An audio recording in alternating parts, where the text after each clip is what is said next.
Bonjour mes chers élèves, j'espère que vous allez bien. Alors, aujourd'hui, je vais vous présenter une leçon de vocabulaire. Soyez attentifs et prenez vos cahiers de brouillon. Alors, notre leçon d'aujourd'hui portera sur les niveaux de langage. En français, il existe 3 niveaux de langage. On a le langage familier, le langage courant et le langage soutenu. On va commencer par le langage familier. Alors, le langage familier, on l'utilise principalement entre les amis, entre les écoliers, et entre les écoliers, ça veut dire pas à l'école, mais entre les camarades de l'école. Et finalement, ce langage est utilisé entre les jeunes. Alors, par exemple, quand je dis j'ai adoré la bouffe, je kiffe vraiment ce resto.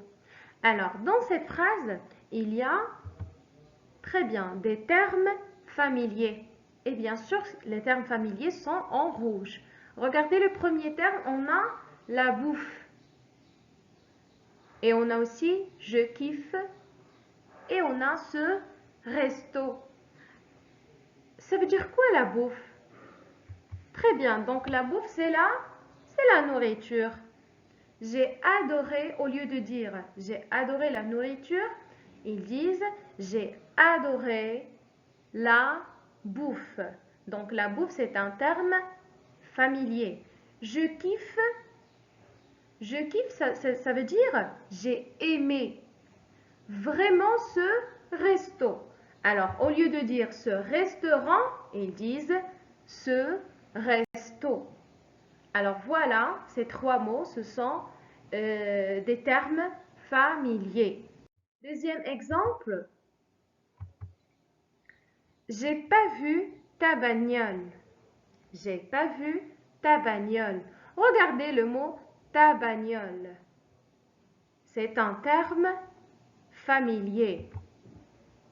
Ça veut dire voiture. Donc, au lieu de dire j'ai pas vu ta voiture, dans le langage familier, ils disent j'ai pas vu ta bagnole. Et regardez aussi quelque chose de très important. Il n'y a pas le respect du syntaxe. Par exemple, pour la négation, pour marquer la négation, qu'est-ce qu'on dit?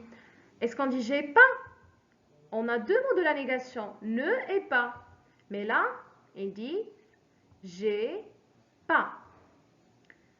Alors, il doit dire quoi? Qu'est-ce qu'il doit dire? Il doit dire je n'ai pas vu. Alors, dans le langage familier, le syntaxe n'est pas respecté. Le syntaxe n'est pas respecté.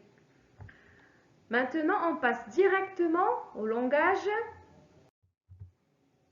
courant. Le langage courant. Alors, on l'utilise dans la vie courante et dans la vie quotidienne. Par exemple, au travail, à l'école et dans les administrations publiques. Par exemple, ce repas est très bon. Le mot repas est un terme courant. Deuxième exemple,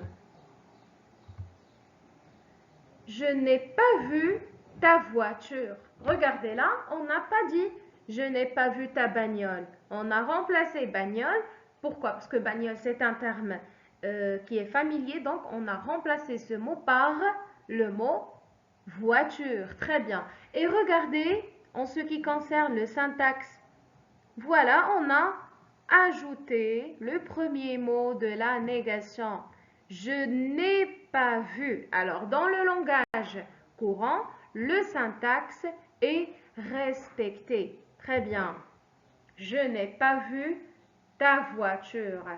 Maintenant, on passe directement au le langage soutenu. Ce langage est moins fréquent, c'est-à-dire moins utilisé. Il est utilisé principalement à l'écrit, On l'utilise aussi dans les discours officiels et on le trouve aussi utilisé dans les livres, par exemple littéraires. Alors le langage soutenu, pourquoi il est moins utilisé? Parce qu'il est plus compliqué, il contient des termes un peu compliqués, c'est pour ça on ne le trouve pas dans la vie courante, on le trouve surtout dans les livres, dans les discours officiels et à l'écrit. Par exemple, dépêchez-vous, Henri. Les forces de l'ordre sont en chemin. Alors, dans cette phrase, on a des termes soutenus. Par exemple, les forces de l'ordre, ce sont les policiers. Alors, au lieu de dire dépêchez-vous, Henri, les policiers sont en chemin, ils ont dit les forces de l'ordre parce que c'est le langage un peu soutenu.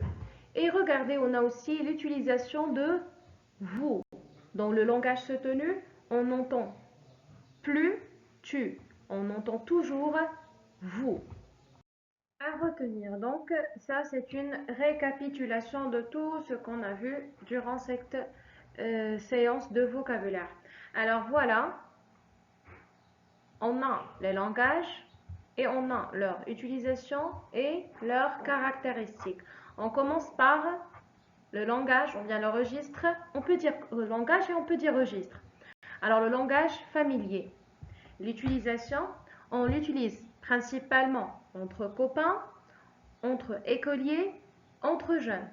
Caractéristiques, il contient des termes familiers, on peut trouver des répétitions, syntaxe non respectée, rapport familier entre les interlocuteurs, c'est-à-dire entre les gens qui parlent. Deuxièmement, le langage courant, on l'utilise dans la vie courante, au travail, dans les administrations publiques. On trouve dans le langage courant des termes courants, respect de la grammaire et de la syntaxe, absence d'effet du style, contexte social et professionnel. On l'utilise dans le travail et on l'utilise aussi entre les membres de la famille. Donc c'est ça le contexte social et professionnel. Soutenu, alors ce registre est moins fréquent, moins utilisé. Il est utilisé principalement à l'écrit, dans les livres, les discours officiels. Alors dans ce langage, on trouve vocabulaire recherché, c'est-à-dire un vocabulaire qui demande d'aller le chercher pour trouver sa définition, donc des vocabulaires un peu compliqués, rares, littéraires, poétiques et très précis. Donc on peut le trouver dans la littérature, dans des livres littéraires, des romans. On peut le trouver aussi dans les poèmes. Et il contient aussi des phrases complexes.